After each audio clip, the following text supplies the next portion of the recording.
Hi, BookTube. It's Jenny Jables here.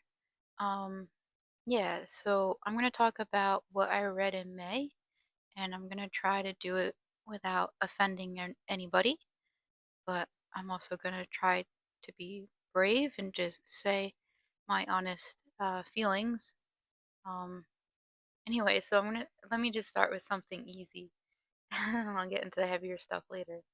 Um, I read The Prince of Anun.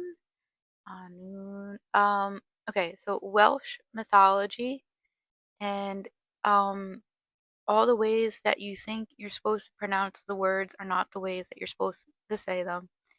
Welsh is very beautiful, but yeah, I can't speak or pronounce the words for the life of me. Um, so it's the first branch of the Mabanagian, Mabanagian, Maban. um, I like wrote that down, trying to tell myself how to speak it right. Um, and then the main character, oh my gosh, trying to say his name. So the main character is spelled, I'll put up how it's spelled, and then you think about how you think you should say it, but like how you're supposed to say it, which I'm not even sure exactly what's the correct way, but it's either like pool or puthul, a pool, poos, poos, something like that. um, okay, so the main character, he's obsessed with his loins being mighty. um, okay, so we got the typical male hero character. This is written by a woman, Evangeline Walton, and she's got the typical male hero character who goes on adventure with gods and goddesses and fights monsters and stuff like that. And there's magic, and he rides a horse, and there's all that typical stuff, but it's really, really beautifully written, like just gorgeous. Like, and I just want to read the whole thing over again. So there's four books, so I'm gonna read the other three. I have the other three. Um, but yeah, Welsh mythology. Um, and we've got a very like typical male hero character, but what she does with him is kind of amazing because even though there's some things about him that you're like, oh my gosh, that's so silly, like she makes him so endearing. Yeah, and he's obsessed with his loins being mighty. Um, but it's really wonderful. And look at that cover. Um, yeah, so if you're into like old school fantasy books, like this is really, really cool. And this was a Steve Donahue recommendation. Um, and I love it. And I also love because I finished the selected stories of Anton Chekhov. I read all of them.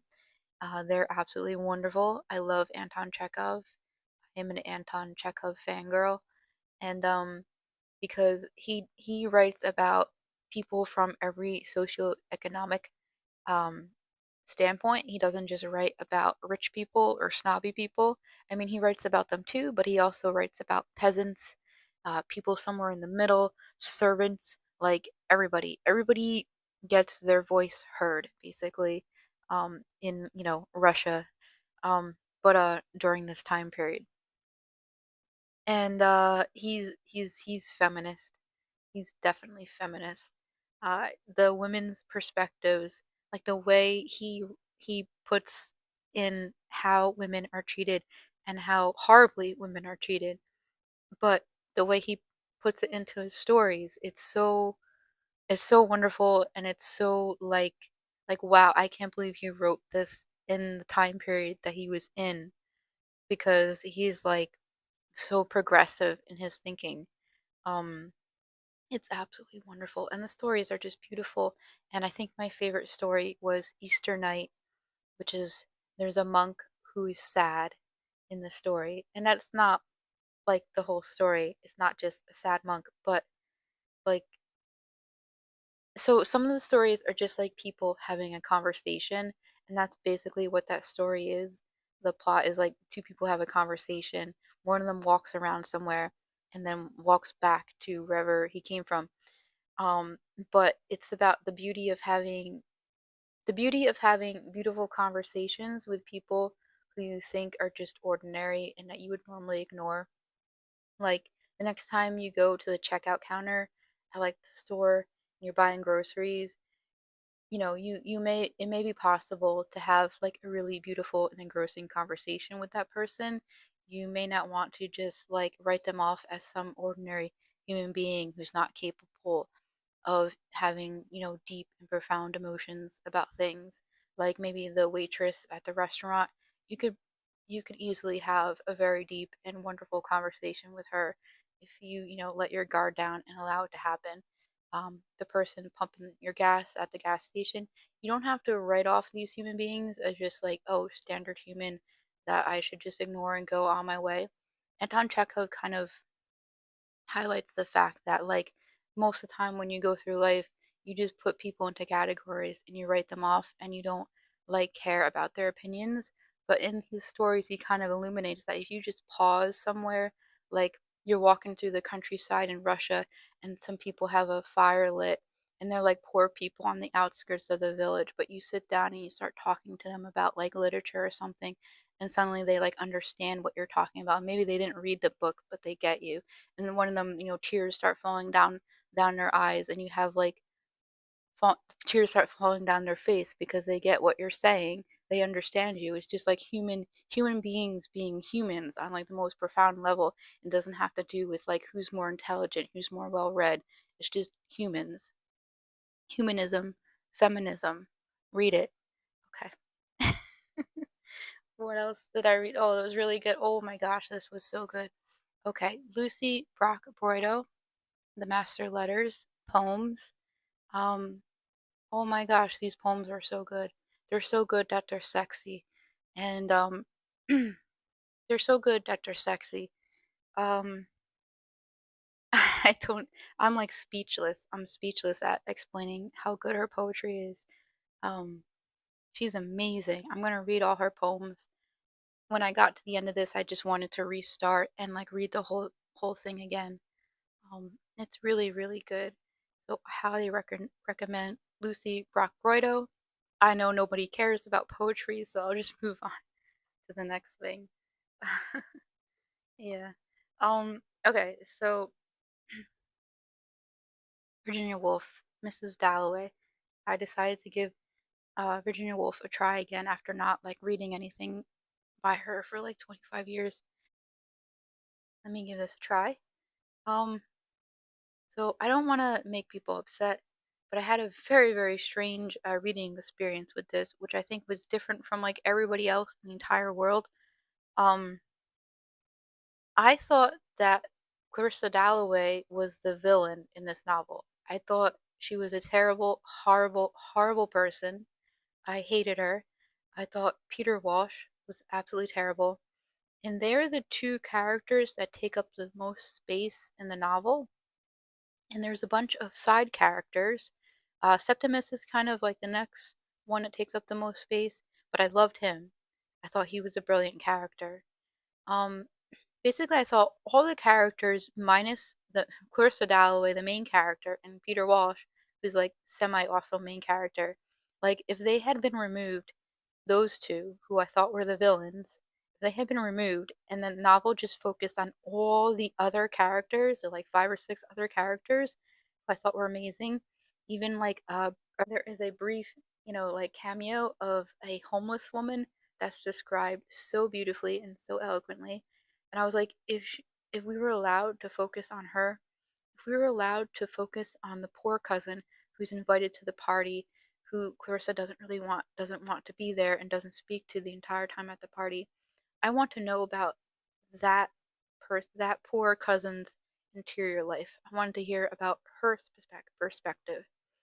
By the end of this novel, I was so sickened by Clarissa Dalloway. I was hoping that she would like be killed off. That's how much I hated her character.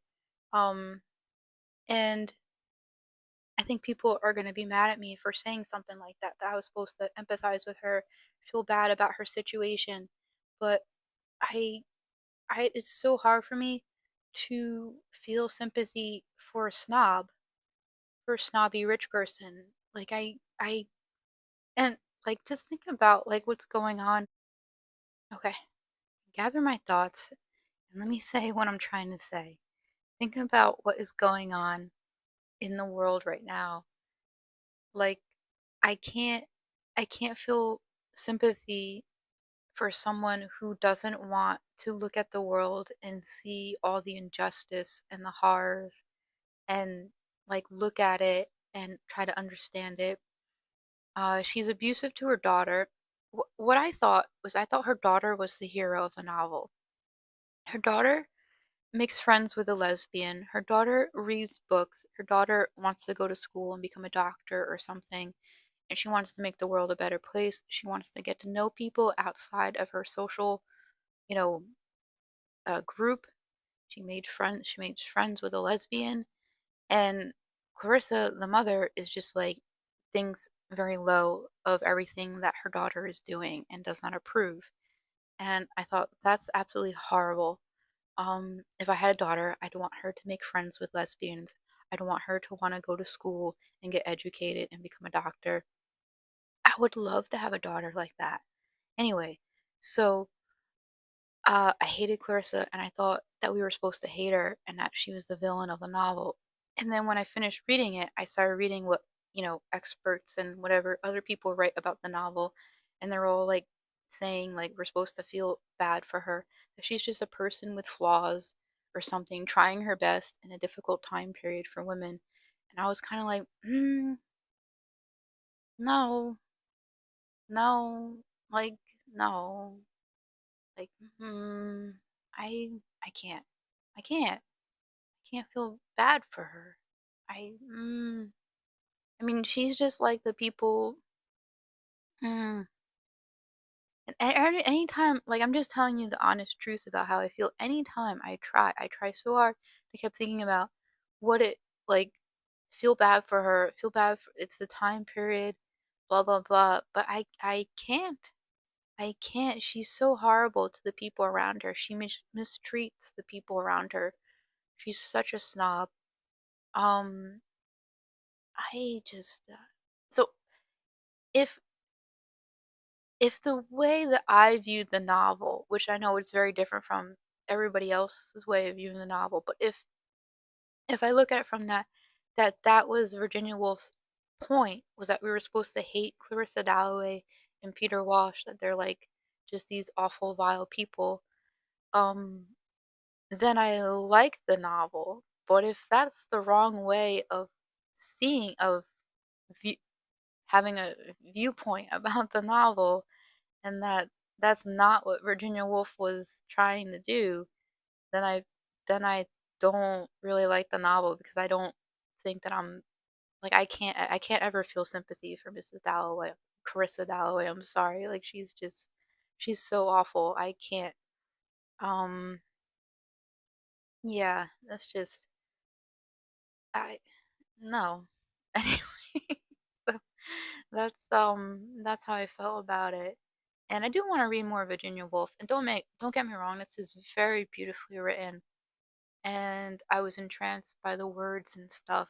But I kept getting so distracted by how much I hated our main character, and it kept making me so angry. I think it kind of like it ruined things for me, because I kept thinking about, I wish that she would talk about some of these other characters more. They are so much more beautiful and so much more interesting. Instead, we just get stuck with more Clarissa, Clarissa, Clarissa. Like, shut up about Clarissa. Like, no one cares. No one cares about you, Clarissa. No one cares about your thoughts. They're trivial and they're stupid. And then I finished Fairfield Porter, and Fairfield Porter was a bit of a snob and a jerk. Thinking about, speaking of snobby and jerk people, um, this dude, this dude, he was obsessed with becoming recognized in his time, and to the detriment of everyone around him who he mistreated and was cruel to. So it's very hard for me to feel sympathy for him. Um, he His children don't have very kind things to say about him in this biography. He treated his wife like garbage, and she continued, continued to say like nice things about him, which is, you can analyze that whatever way you want, but it's pretty disturbing.